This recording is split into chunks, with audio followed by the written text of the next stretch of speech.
예수 그리스도가 이 땅에 오신 그 탄생을 증명할 길이 있는가? 오늘 질문이 그겁니다. 예수님이 이 땅에 오신 그 탄생 증명이 있는가? 12월 25일 정말 예수님이 오신 날짜가 맞는가? 물론 이거는 상징이지만은, 그러나 우리 구주 예수 그리스도가 이 땅에 오신 것은 분명한 역사적 사실이다. 그래서 이 사실을 두 가지로 한번 보는 거예요. 세상이 말하는 일반적 역사에서 예수를 어떻게 평가하고 예수를 어떻게 역사적 인물로 기술하는가. 그 다음에 우리 기독교 안에 성경에서 예수님은 어떻게 오셨는가 하는 그 역사적 진술. 그래서 바깥에서의 증거를 찾는 것은 우리가 외증이라고 그러고, 그 다음 문 보듯이 외적 증거, outer evidence라고 그러죠.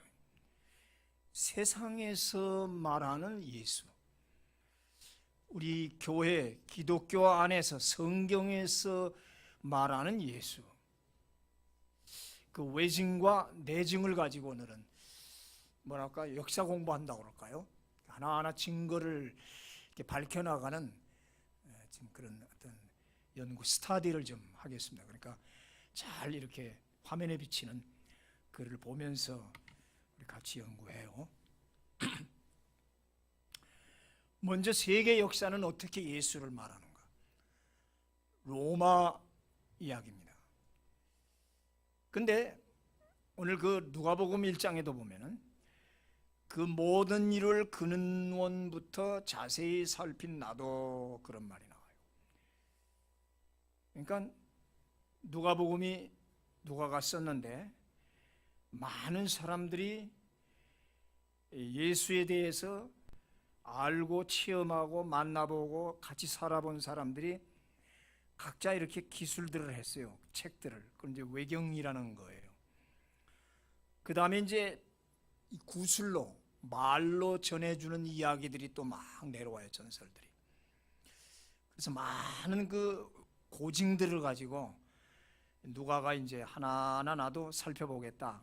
From the beginning, 처음부터 지금까지 이야기를 다 종합을 해서 carefully, 아주 신중하고 조심스럽게 investigate이란 말은 조사한다, 실사해보자. 그래서 누가가 하나님 물론 명령이지만 자기 학문적 모든 지식을 동원해서, 의사입니까? 의사니까 상당히 식견이 있죠. 그래서 객관적으로 예수를 한번 내가 써보자 해서 성령의 도우심도 있지만 그동안 왔던 모든 진술들, 보고서들, 좌간 예수에 대한 모든 기록물들을 전부 갖다 놓고 자세히 인베스티게이트 하는 거예요. 그래서 그걸 기록한 게 누가복음이에요. 그래서 이 누가복음은 어떤 의미에서 상당히 역사적 증거가 더 확실하다 이거죠. 자, 그러면서 이제 하나하나 살펴가는데 누가복음이 그걸 잘 얘기하고 있어요. 예수께서 탄생하신 시기는 시저의 이야기부터 시작합니다. 그 시저 옥타비아누스가 아들이 없어서 양자를 둡니다. 그 황제가 티베리우스입니다. 티베리우스 황제 시대, 그 로마 시대에 로마 제국은 상당히 땅이 넓습니다. 전 지중해를 통치하고, 그래서 이스라엘도 로마 식민지 나라의 한 도, 무슨 도 그러죠? 프로빈스, 유대도라고 하는 그 유대 프로빈스의 한 구역이었다 이거죠. 그래서 이 도, 유대도에 통치할 사람을 보내는데 황제가 직접 보내는 분봉왕이 있고 원로원에서 파송하는 총독이 있어요. 그래서 분봉왕이라는 사람하고 총독이 동시에 식민지를 통치해 나갑니다. 그래서 예수님 탄생한 때가 BC 3 혹은 4년으로 우리는 추정해요. BC. 우리가 모르면 제로로 하지 않고 그 전에 한 3, 4년 전으로 역사는 기록합니다. 그때의 총독 이름은 구레뇨라는 총독이었어요. 로마 제국은 많은 식민지에서 세금을 걷어가지고 그 세금으로 수입을 잡아서 그 제국을 통치해 나갔단 말이죠. 그러니까 이 세금을 징수하기 위해서는 모든 사람들의 사람 수대로 세금을 내게 했어요. 우리도 주민세라는 걸 내잖아요. 인두세라고 그래요. 사람의 머리 수대로 세금을 매기는 거예요. 그래서 요 BC 3년 4년경에 바로 로마 티베리우스 황제가 세금 징수를 위해서 전 식민 통치국에 인구조사를 시작해라 명령을 내렸죠. 인구 센서스를 발표했어요. 그래서 모든 사람들은 자기 고향에 가서 호적 등록을 해야 돼요. 그때는 그렇게 됐어요. 인구조사할 때 지금까지 컴퓨터로 하지 않고 전부 자기 고향으로 가서 고향에서 자기의 성명과 모든 것을 등록을 해야 된다. 호구조사를 실시했어요. 말하자면 호적등본을 올리는 거죠. 예수님 당시에도 그렇게 인구조사를 시켰다 이거예요.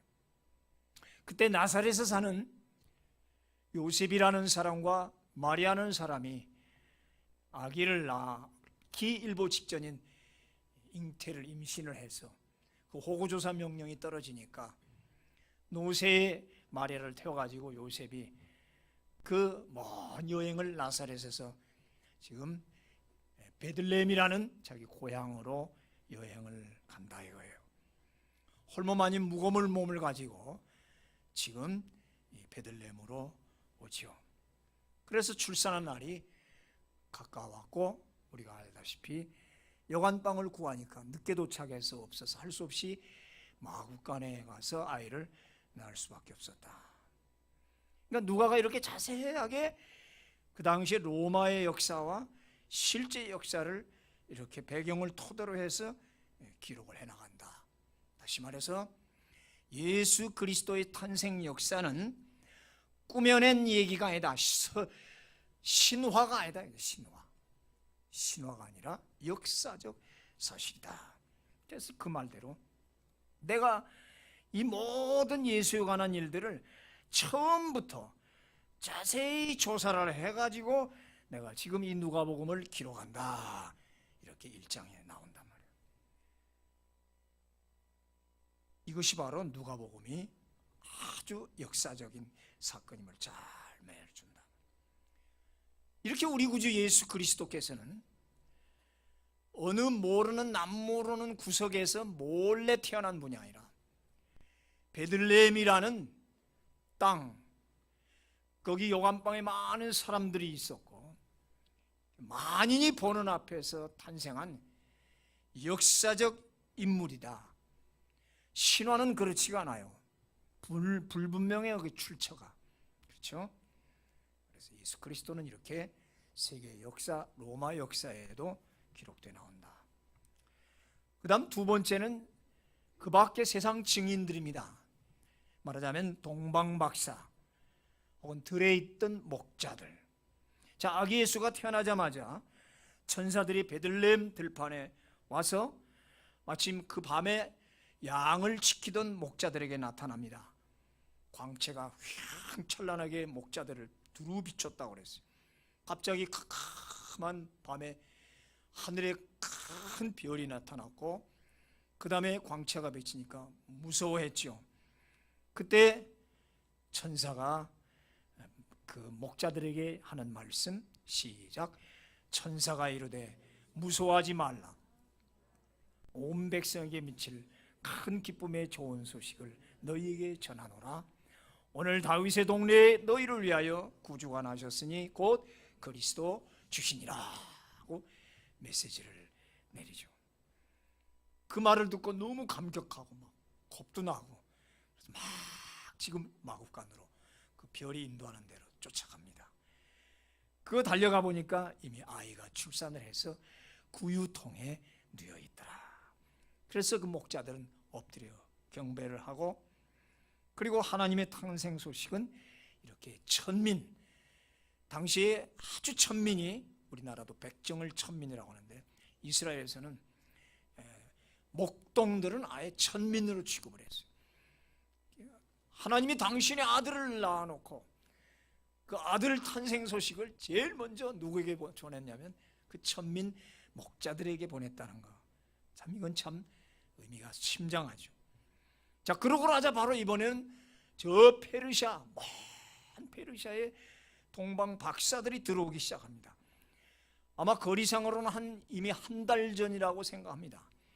만약에 12월 25일이라고 한다면은 벌써 11월 중순쯤 이 동방 박사들은 갑자기 하늘에 나타났던 희한한 별, 그들은 점성술가하고 하늘의 별을 연구하는 천문학자들인데 평생에 보지 못한 희한한 별을 보게 되고, 아, 저 별은 분명히 이 땅에 메시아가 탄생한다는 증거다. 그 별이 움직이는 걸 따라서 이미 한 달 전에 출발을 했다고 우리는 보는 거예요. 그러니까 한 달 여행을 해서 그 별이 인도하는 대로 온 것이 바로 이 베들레헴, 바로 마구간이었어요. 그 사람들, 이 마기라고 하는 이 동방 박사들, 이 사람 마기라는 사람들은 바로 와이즈맨, 현자, 현인이란 뜻이죠.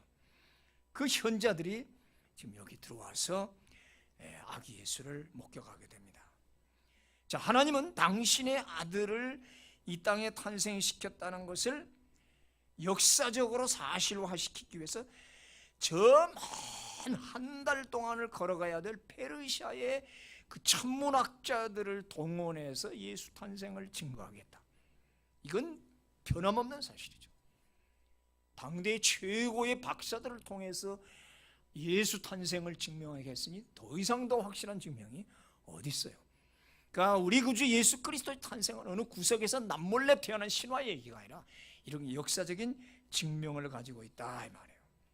그래서 그 박사들은 그렇게 아이를 보게 됐고 경배하고 돌아가서 입담 물었겠어요? 퍼쳤죠. 유대 땅 베들레헴에 이 생을 구원할 메시아가 왔다고 온 세계에 전파를 하게 되더라요. 거기다가 여기서 특별히 별, 여기 별, His star, 그의 별이라고 했어요. 그러니까 우리 천문학에서 보는 그런 수금지와 목도 천의 명, 안드로메다자리 뭐 수많은 별들, 그런 별이 아니라 이건 특별히 His star, 그의 별, 유일하게 나타났던 그 특수한 행성을 등장시켜서 박사들을 인도해함으로 이렇게 천문학적 증거까지 했다. 그렇죠? 그 다음에 이제 내증입니다. 성경 안에서의 증명들, inner evidence라고 그래요. 첫 번째는 구약 선지자의 예언들이 있습니다. 오늘 읽었죠. 한 번 더 읽고 시작. 그러므로 주께서 친히 징조를 너에게 주실 것이라. 보라, 처녀가 잉태하여 아들을 낳을 것이요 그 이름을 뭐라고요? 임마누엘이라. 임마누엘 뜻이 무엇이죠? 하나님이 우리와 함께 계신다 그런 뜻이죠. 이사야 800년 전에, 예수 탄생 800년 전에 이미 이사야를 통해서 동정녀 탄생, 아기 예수의 탄생을 예언을 했다 이거예요. 800년 전에 정확하게 한 징조가 있는데 희한한 사인이죠. 처녀가 잉태했다. 처녀가 애를 배해서 아이를 낳았다. 그 이름까지 임마누엘이라 하라. 또 그 위에는 예수라 하라는 말도 있어요. 처녀라고 하는 히브리 말은 알마인데 우리가 말하는 woman, 부인이나 lady가 아니라 virgin, 그렇죠? 결혼하지 아니하고 사내를 알지 못하는 사람을 우리는 virgin, 처녀라 그러죠. 그러니까 마리아는 분명히 처녀, 동정녀였다. 그 외에도 이제 미가 선지자를 통해서도 메시아의 탄생을 알리죠. 미가 선지자를 통해서도 얘기를 해요. 그 다음에 구약 성경 곳곳에 많이 나옵니다. 시편 2편, 22편. 제가 구약 성경이 예수 탄생을 직접으로 이야기한 것이 수백 개나 돼요. 두 번째는 족보입니다. 족보 혹은 계보, genealogy라고 그래요. genealogy라서 워낙 걔네 시 어떤 유전자 할 때 gene이라고 그러죠. 어떤 인간의 유전자를, 인간의 씨를 가지고 태어났다. 아브라함과 다윗의 자손 예수 그리스도의 계보라. 마태복음 1장 1절. 옛날 번역은 예수 그리스도의 세계라 그랬고, 지금 번역은 계보라 그랬어요. 이 계보라는 말, 지니알러지, 족보라는 얘기죠. 족보. 예수님은 하늘에 적을 두고 계시는 하나님의 아들이시지만, 그렇다고 어느 날 하늘에서 뚝 떨어져 내려오신 분이 아니라 예수의 가문과 신분에 대한 그분도 분명히 인간적 족보를 가지고 존재했다. 그런 확실한 정보가 있다. 즉 혈통적 족보를 가지고 있다. 게네로기아라고 하죠. 아브라함과 다윗의 자손 예수 그리스도의 계보 족보라. 아브라함은 법통을 얘기해요. 법적으로 유대인의 법통은 아브라함부터 시작하잖아요. 그 다음에 왕통, 다윗은 왕의 계보로서, 그러니까 예수 그리스도는 법적 신분으로 아브라함의 자손이고, 그분이 왕이라는 것은 다윗 왕의 계보를 가진 왕통을 가지고 있어 우리 예수 그리스도는 법통과 왕통을 동시에 가지고 계신다. 그러나 영어로는 하나님의 외아들, begotten God이라고 그러죠. 독생자. 우리같이 뭐 딸 없고 아들 없고 아들 하나라는 그런 말이 아닙니다. 그 외아들이란 말을 오해하면 안 돼요. 이 세상에 하나밖에 없는, 도저히 더 있을 수 없는, 하나님과 똑같으면서 완전한 인간인 그런 아들이라는 얘기지, 다른 형제가 없이 꼭 외아들이라는 그거에 아니에요. 번역을 잘못 오해하지 마십시오. 하나님의 유일한 한 아들을 이 땅에 보내주셨다 말이에요. 그런데 재밌는 거는 그 위는 아담이요 그 위는 하나님이시니라. 마태복음 1장 보면 족보가 쭉 나옵니다. 그렇죠? 그 다음 누가복음 4장에 가면은, 누가복음 3장에 가면 또 족보가 쭉 나와요. 마태복음 족보는 아브라함부터 쭉 예수까지 42대가 나와요. 그러니까 아브라함의 제42대 손 예수입니다. 아브라함부터 계산, 아담부터는 이제 더 되죠. 아담부터 계산하면 한 60몇 대가 되더라고요. 그러니까 아브라함의 제42대 손 예수가 돼요. 누가복음은 거꾸로 예수부터 그 아버지 요셉으로 거꾸로 올라가서 아담으로 쭉 가요. 근데 재밌는 말은 아담에서 끝날 줄 알았더니 그 위는 아담이요 그 위는 누구요? 하나님이시니라. 그래서 예수 그리스도의 원근원 출처를 하나님으로, 그분은 하나님으로부터 오셨분이라는 것을 누가복음은 그렇게 족보로 얘기를 하고 있습니다. 자, 바로 위에 육신적 아버지는 유다 지파 혈통을 가진 요셉이고, 어머니는 레위 지파의 딸이에요. 마리아가. 그러니까 유다 지파의 아들과 레위 지파의 딸을 혼인을 시켰는데, 그런 분명한 가계와 출생증명서를 가지고 있다. 즉 호적 등본이 분명하다 이 말이죠.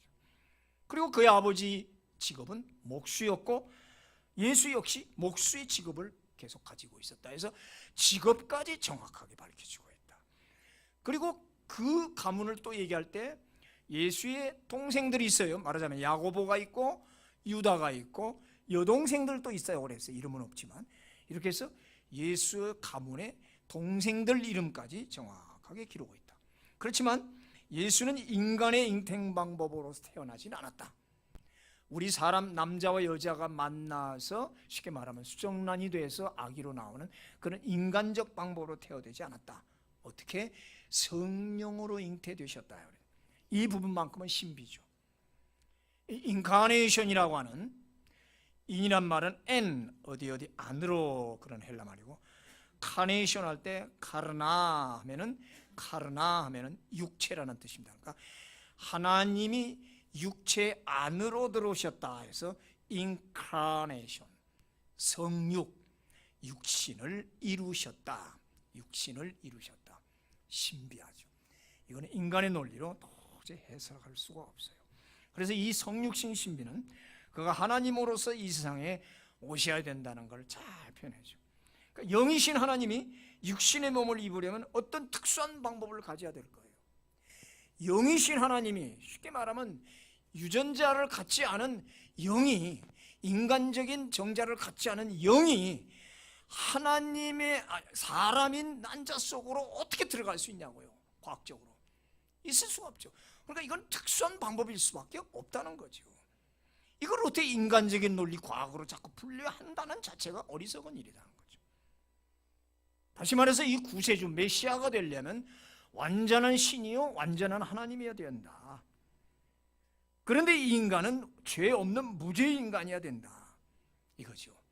그래서 성경은 뭐라고 하냐면 성령이 내게 임하시고 지극히 높으신 이의 능력이 너를 덮으시리니. 이 하나로 완전히 압축을 시켰어요. 도대체 예수가 어떻게 영으로, 처녀가 영으로 아이를 배느냐? 성경은 간단해요. 하나님의 영이 마리아에게 임하셔서 그 지극히 높으신 이의 그 파워가, 이걸 어떻게 표현해요? 능력이 마리아를 덮으셨다. 영어로 overshadow, 그늘 쫙 덮듯이 하나님의 영이 마치 그늘이 와서 쫙 덮듯이 마리아를 덮어서 바로 잉태가 되게 했다. 여기에 우리는 더 이상의 말을 하면 안 됩니다. 기독교는 신비입니다. 하나님의 일은 영입니다. 영의 일은 영의 인으로 분별해야지 영의 일을 육신의 잘난 그 알량한 그 지혜로 풀이할 수가 없습니다. 영의 일을 인간의 판단으로 한다는 자체가 모순이고 그건 모욕입니다. 더 이상 알 필요가 없습니다. 그냥 받아들여야 됩니다. 아, 이런 신비가 있구나. 영이신 하나님이 육신 속으로 들어오는 건 우리 같은 방법으로, 결혼 방법으로 될 수 없다. 인간의 동침 방법은 될 수 없다. 하나님의 방법, 그것이 바로 오늘 누가복음 1장 35절에 성령이 내게 임하시더니 그 큰 능력이 마리아를 덮어서 그렇고 애가 낳았다. 이러므로 나실 바 거룩한 이는 하나님의 아들이라 일컬어지리라. 이때 이러므로라는 말, so, therefore, also라고 그러는데 다른 말로 이런 이유로 해서, for that reason, 이런 이유, 이런 것 때문에, 그렇기 때문에 이 아이는 하나님의 아들이라 이 말이에요. 잘 보세요, 이 문구를. 우리는 간단하게 그냥 이름으로 했지만은 영어 번역은 so, 그래서, 그렇기 때문에, 이런 특수한 방법으로 성령으로 잉태됐기 때문에 이 아이는 그냥 애가 아니라 하나님의 아들이라 해요. 믿어지겠습니까? 여러분들 지혜로우니까 잘 해석을 하시오. 이거를 어떻게 우리 말로, 인간의 언어로 표현을 할 수 있고 과학적으로, 생물학적으로 한다는 자체가 어렵죠. 이런 논리로 해서 하나님의 아들이 이 땅에 오셨다. 여기서 뭐 이걸 우리는 얼마든지 신학적으로 연구를 하고, 이건 또 어떤 그 우리 머리가 아니라 믿음으로 깊이 기도하면서 아멘, 그래 하나님이시니까 하나님의 능력은 못하실 것이 없잖아요. 다 하실다. 그래서 그때 천사가 하는 말이 하나님의 모든 말씀은 능치 못함이 없느니라. 그때 가브리엘이 하나님의 모든 말씀은, 로고스는 능치 못함이 없다. 그러니까 마리아가 그때 말씀대로 이루어지다 그래요. 그게 믿음이란 말이에요. 마리아는 그냥 수납을 해버렸어요. 저 아직 사내를 모르는데요, 하나님의 말씀은 능치 못함이 없다. 성령이 너를 덮으시니니 내가 아이를 낳을 것이다. 그렇기 때문에 이 아이는 하나님의 아들이다. 아멘. 말씀대로 될 줄로 믿습니다. 그걸 바로 믿어버리잖아요. 그러니까 이 마리아의 믿음은 보통 믿음이 아니죠. 근데 실제로 보니까 애가 들어섰잖아요. 그래서 그 이모 집으로 쫓아가잖아요. 그래서 엘리자벳과 둘이서 막 껴안고 막 눈물 흘리면서 감동하잖아요. 그 나이 많은 사라와 같은 그 늙은 이모는 벌써 세례요한을 뵈서 6개월이 돼서 벌써 그래서 신비한 그 사와 같은 늙은 몸에 세례요한이 뵙고 지금 성령으로 잉태된 마리아가 막 임신돼가지고 그러니 가니까 뱃속에 있는 엘리사벳 속에 있는 세례요한이 막 뛰었잖아요. 좋아서 예수가 온다고. 있을 수가 있어요? 이제 막 지금 뭡니까? 뭐야? 딱 이렇게 이제 들어선 그 아이가 뭐예요 이게? 수정란인데 수정란이 어떻게 6개월 된 그 뱃속에 하고 둘이서 좋아서 춤을 추냐 말이에요. 이걸 어떻게 사람의 언어로 표현이 됩니까? 그렇죠? 인간이 쓰는 언어로 이 이상의 성명할 길이 없지요. 또 그럴 필요성도 없고 그럴 필요가 없단 말이죠. 어차피 하나님의 일은 영이고 신비이기 때문에 영은 영으로만이 알 수 있다. 바울이 고린도전서에서 영의 일은 영으로만이 안다. 그런 성령을 받으신 여러분은 얼마든지 마리아처럼 아멘할 줄 믿습니다. 그렇죠? 세 번째, 장소적 증명이에요. 분명한 장소가 있어요. 베들레헴 마구간. 시작. 베들레헴 에브라다야, 너는 유다 족속 중에 작을지라도 이스라엘을 다스릴 자가 내게로 나올 것이라. 그의 근본은 상고의 영혼에 있느니라. 조금 어렵죠? 베들레헴, 옛날 이름은 에브라다였어요. 베들레헴, 너희는 조그만 마을이지만 그 조그만 마을에 이스라엘을 다스릴 자, 통치자가 나올 것이다. 그 양치는 조그만 위성도시인 그 촌에서 이스라엘의 왕이 올 거다. 여러분, 신화에 나오는 신들이나 영웅들을 보면 태어난 장소가 대부분 신비에 가려져 있죠. 무슨 영험 있는 산, 백두산, 저 북한의 그 지도자들은 그러잖아요. 백두간대에서 백두산 출신이라고 그러죠. 묘향산이라고 그래요. 몰라요, 진짜 김일성, 김정일이 그 태어났는지. 그냥 신화처럼 얘기해요. 그 생일도 전혀 자기들 마음대로 지어냈어요. 백두 출생, 묘향산 출생. 그래서 영험 있는 산이나 자연 풍경을 배경으로 삼죠. 심한 경우에는 무슨 새 알에서 나왔다, 물고기 출신이다. 심지어는 과일 속에서 조상에 태어났다는 설화까지 있어요. 뭔데 없어요? 우리나라에요. 뭐 곰이 마늘 뭐 어떻게 뭐 그런 거 있죠. 단군 신화. 전혀 뭐 그 동굴이 어딘지 뭐 그런 존재가 있는지도 몰라요. 우리는. 신화라는 게 이렇게 참 희한해요. 신화예요. 그렇죠? 그렇다고 이런 황당한 얘기를 믿을 사람은 없지요. 신화는 신화일 뿐이죠. 그리고 그거 다 사실이라고 믿는 사람은 아무도 없습니다. 우리 주 예수 그리스도의 이 탄생 실화를 이런 신화나 설화에 빗대어 평가하는 자체가 큰 모욕이죠. 그러면 안 되죠. 어디 예수님을 거기다 갖다 평가합니다. 그래서 이렇게 역사적 사실을 지금 제가 하나하나 설명해 나가고 같이 연구를 해 나가는 거예요. 우리 주 예수는 분명히 동방의 이스라엘 땅 베들레헴이란 마을에서 태어나셨다. 거기는 목초지와 양들이 있는 그런 초원 들판이었다. 목자와 양이라는 의미는 상당히 있잖아요. 우리 예수 그리스도를 항상 큰 목자라고 그랬고 우리 성도를 양이라고 그랬기 때문에 의미가 있다. 지금 미가 선지자는 분명하게 이 장소를 지적해 주는 거예요. 베들레헴 에브라다야, 조그만 마을이지만 너희에게서 너희를 다스릴 목자 왕이 나올 것이다. 그분은 어떤 분이냐? 그 오리진, 근본은, 이게 한글로 보면 어려운데 영어로 보시라고. 그 예수 그리스도의 근본은 먼 고대로부터 영원전부터 to eternal, 먼 영원까지, 이게 알파와 오메가라는 거예요. 그래서 상고란 말은 세일 수 없는 영원전부터 또 앞으로 세일 수 없는, 추정할 수 없는 먼 영원까지, 결국은 영원이죠. 두 개 다 합치면 알파와 오메가라는 존재다. 이걸 이제 인간적인 언어로 저렇게 어렵게 표현을 했지만 바로 그 말입니다. 그 예수 그리스도는 영원전부터 영원까지 계시는 영원한 왕이시다. 그렇죠?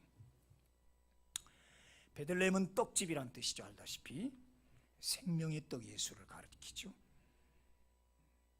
이 사건을 더 자세하기 위해서는 여관이 등장하죠. 그 여관 또 증명하는 거 옛날에 바실레 얘기했죠. 바실레의 아들 김함이 만들어 놓은 여관들이 있잖아요. 그 여관에 김함의 여관 아주 정확해요. 마국간이 등장하죠. 구유 맹저가 등장하죠. 강보 보자기가 등장해요. 이게 뭐예요? 확실한 사실적 증명을 해주고 있다. 세세하게. 자, 네 번째는 하늘의 증인입니다. 하늘에서도 증인이 있어요. 바로 천군 천사죠. 지상에서 여러 증인들이 있었는가 하면 하늘에서도 메시아 지상 탄생을 알리는 선포식이 있었다. 즉 천군 천사가 축하 빵파레를 쫙 울리더라.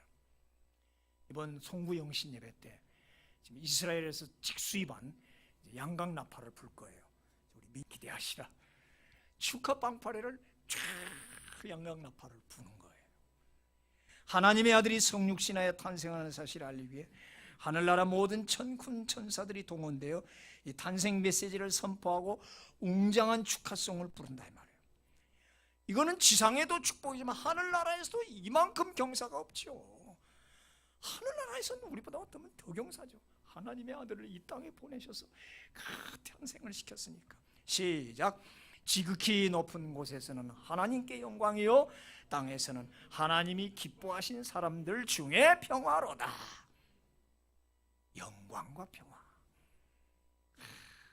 이 구절 수없이 들어왔잖아요. 높은 곳에서는 하나님께 영광. 이 땅에는 그 샬롬 구세주가 오셨으니 얼마나 참 우리나라에도 빨리 평화가 와야지요. 성경 기록 말고 이외에도 예수 탄생 기사는 이 땅에 수없이 많아요. 이슬람 코란에도 예수 그리스도의 탄생이 나옵니다. 로마의 역사에도 나옵니다. 그 외에 외경이 많이 있습니다. 이 세상에. 그거는 여러분 앞에 소개할 필요가 없는데 외경도 많은데 그런 이야기들도 많이 예수에 대해서 얘기해요. 이와 같이 예수 탄생 사건은 성경 안에 내적 증거, 내증이 있고 그리고 성경 밖에 외적 증거가 있는 이중적 보증을 하고 예수라는 역사는 실존 인물이라는 것을 내증, 외증이라는 이중적 보증을 하고 있다. 그러나 이것들보다 더욱 확실한 것은 내 마음속에 성령으로 믿게 하시는 이 움직일 수 없는 신뢰, 예수님은 살아 계십니다. 아멘. 이 믿음이 최고지요.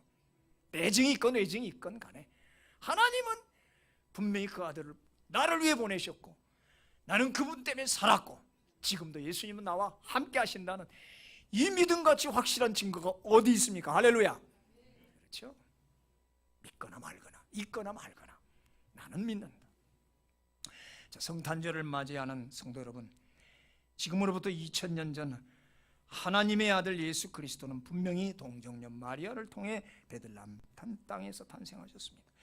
이 성육신 확증은 세상 역사 기록보다 진리의 말씀, 즉 성경이 기록되어 있다는 게 중요하다. 왜냐하면 이상의 하나님 말씀처럼 진실하고 사실인 그릴 기록이 어디 있습니까? 성경이야말로 확실한 사실이요, 성경말로 이 땅에서 가장 정확한 진리이기 때문이다. 자, 믿음은 성령과 진리로부터 생겨난다. 누가 뭐라 하든 하나님의 아들은 이 땅에 오셨고 사셨고 십자가에 죽으셨고 승천하셨고 그리고 다시 살아나서 다시 재림해서 우리에게 오시는 그분 임마누엘이라 하리라. 하나님은, 그 주님은 나와 영원토록 함께 하시는 분이다. 영원 전부터 영원까지 지금 이 시대에 나와 함께 역사적 인물이면서도 영으로서, 그리스도 영으로서 내 마음속에 살아계시고 내 뒤에도 계시고 옆에도 계시고 나를 인도도 하시고 집에 가도 계시고 학교에 가도 계시고 직장에도 계시고 어디든지 나와 함께 하시는 임마누엘, 그 이름 예수. 아멘. 확실히 믿습니까? 할렐루야. 기도합시다.